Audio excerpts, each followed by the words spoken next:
Eu sou a jornalista Mônica Costa. Estamos aqui com o Informe Semanal Nossa Ciência, onde você fica sabendo das notícias de ciência realizadas no Nordeste. Mas antes de começar as notícias, quero pedir para você curtir esse vídeo, para você compartilhar com seus contatos, compartilhe no Facebook, no WhatsApp, compartilhe com todo mundo, para que muito mais gente fique sabendo da ciência que se produz no Nordeste. E também quero lhe pedir para você se inscrever aqui no nosso canal no YouTube.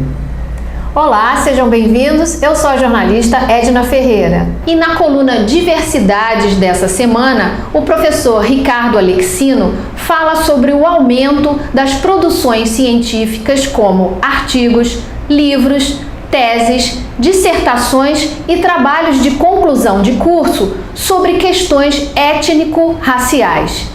Ele afirma que esse crescimento tem sido significativo nas últimas décadas.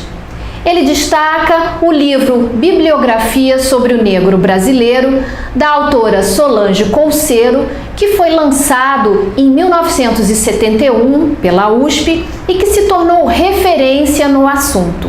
Ele diz que a autora é uma referência muito importante para os pesquisadores atuais. O professor Ricardo Alexino também menciona o livro Repertório Bibliográfico da Condição do Negro no Brasil, publicado pela Biblioteca da Câmara dos Deputados Federais. Então vale a pena, acesse nossaciencia.com.br. Foi publicado no Diário Oficial da União no último dia 15 de agosto a Lei de Diretrizes Orçamentárias 2019. Eu conversei com o professor Wellington Duarte, que é presidente do Adurne Sindicato, o órgão que representa os professores da Universidade Federal do Rio Grande do Norte. Para o professor Wellington, a aprovação da LDO 2019 sem vetos para o orçamento do Ministério da Educação foi uma conquista significativa para as entidades e movimentos sociais. Mas ele lembra que, apesar dessa vitória, tem uma aberração sobre a comunidade científica e sobre todos os gastos, que é a Emenda Constitucional 95. Ele afirma que nunca viu em toda a sua carreira de economista uma ação que freia com tanta força os investimentos para o país. E depois das eleições, o Adurne Sindicato vai fazer uma campanha com os parlamentares que tiverem sido eleitos para conseguir deles o compromisso de que vão lutar pela revogação dessa emenda constitucional. Veja a entrevista no nossaciencia.com.br. Diversão, ciência, cultura, tecnologia e educação, tudo junto no mesmo lugar. Eu estou falando do Espaço Eureka, que foi inaugurado na Cidade da Criança, em Natal, capital do Rio Grande do Norte. Esse espaço reúne equipamentos lúdicos e interativos em 4 grandes temas: física, biologia, matemática e astronomia. Tudo isso para atrair e aproximar os jovens da ciência e, quem sabe, despertar novos pesquisadores. Entre as atrações, os visitantes vão conhecer o Geochron. É uma espécie de relógio diferente que marca as horas de todos os lugares do mundo ao mesmo tempo. O projeto conta com a participação do nosso colunista, o astrônomo José Roberto Costa. Ficou curioso? Quer conhecer mais? Então acesse o nosso espaço, nossaciencia.com.br. Coluna Ciência Nordestina. Na coluna Ciência Nordestina dessa semana, o professor Elinando Oliveira divulga o manifesto da comunidade científica do Vale do São Francisco em prol de um sistema sólido de investimento em ciência e tecnologia brasileira. O texto do manifesto faz referência a ações desastrosas para o setor, como a fusão do Ministério da Ciência, Tecnologia e Inovação com o Ministério das Comunicações e a aprovação da Emenda Constitucional 95, o documento assinado por professores, técnicos e estudantes daquela região do Nordeste será entregue aos candidatos a governador, senadores, deputados federais e deputados estaduais. O título da coluna, Sem Ciência Não Há Soberania, já indica o teor do conteúdo.